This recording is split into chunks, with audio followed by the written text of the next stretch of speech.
বার্ষিক 10% মুনাফায় 3,000 টাকা এবং 8% মুনাফায় 2,000 টাকা বিনিয়োগ করলে মোট মূলধনের ওপর গড়ে শতকরা কত টাকা হারে মুনাফা পাওয়া যাবে। তাহলে আমরা এখানে দেখতে পাচ্ছি যে দুই প্রকার আমাদের মুনাফার হার দেওয়া আছে, একটা হচ্ছে 10% আর একটা দেওয়া আছে 8%। তাহলে প্রথমে যদি আমরা 10%-এর কাজটা করি, যে 100 টাকায় 1 বছরের মুনাফা হচ্ছে 10 টাকা, তাহলে অতএব 1 টাকায় 1 বছরের মুনাফা, তাহলে এখানে আমাদের আসল কমে গেছে, তাহলে মুনাফাও কম হবে, সেজন্য 100 যে এখানে নিচে ভাগ হয়ে গেল।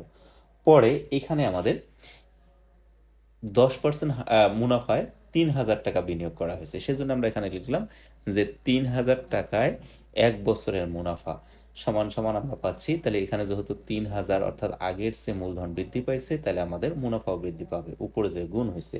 তাহলে এখান থেকে ক্যালকুলেশন করলে পাচ্ছি আমরা 300 টাকা। অপরদিকে আমাদের আর একটা হার দেওয়া আছে 8%, এইটা থেকে তাহলে আমরা পাচ্ছি 100 টাকায় 1 বছরের মুনাফা হচ্ছে 8 টাকা, অতএব 1 টাকায় 1 বছরের মুনাফা সেম আগের মতোই, যেহেতু আমাদের এখানে আসল কমে গেছে তাই নিচে যে ভাগ হয়েছে। তারপরে এই 8% মুনাফায় বিনিয়োগ করা হয়েছে আমাদের 2,000 টাকা, তাই আমরা লিখলাম 2,000 টাকায় 1 বছরের মুনাফা। তাহলে এখানে যেহেতু আমাদের মুনাফা বৃদ্ধি পাবে, সেজন্য 2,000 উপরে যে গুণ হয়েছে। তো এইখান থেকে ক্যালকুলেশন করলে পাচ্ছি আমরা 160 টাকা। তাহলে মোট আমরা এখানে মূলধন খাটাইছি 3,000 আর 2,000 5,000, আর এখান থেকে আমরা মুনাফা পাইলাম 300 আর 160। সেজন্য পরের স্টেপে আমরা লিখতে পারবো যে মোট মূলধন 3,000 প্লাস 2,000 সমান সমান 5,000, আর মোট মুনাফা 300 প্লাস 160 সমান সমান হচ্ছে 460। তাহলে আমরা এখানে এখন লিখতে পারবো যে 5,000 টাকায় 1 বছরের মুনাফা সমান সমান হচ্ছে 460 টাকা। অতএব 1 টাকায় 1 বছরের মুনাফা, যেহেতু আসল কমে গেছে 5,000, তাই এখানে 5,000 নিচে যে ভাগ হয়ে গেল।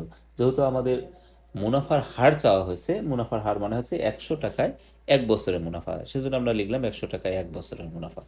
তো এখানে আমাদের আগের চেয়ে মূলধন বৃদ্ধি পাইছে, সুতরাং আমাদের মুনাফা বৃদ্ধি পাবে, তাই 100 যে উপরে গুণ হয়েছে। তো এইখান থেকে ক্যালকুলেশন করলে পাচ্ছি আমরা 9.2 টাকা। তাহলে মুনাফার হার হচ্ছে আমাদের 9.2%।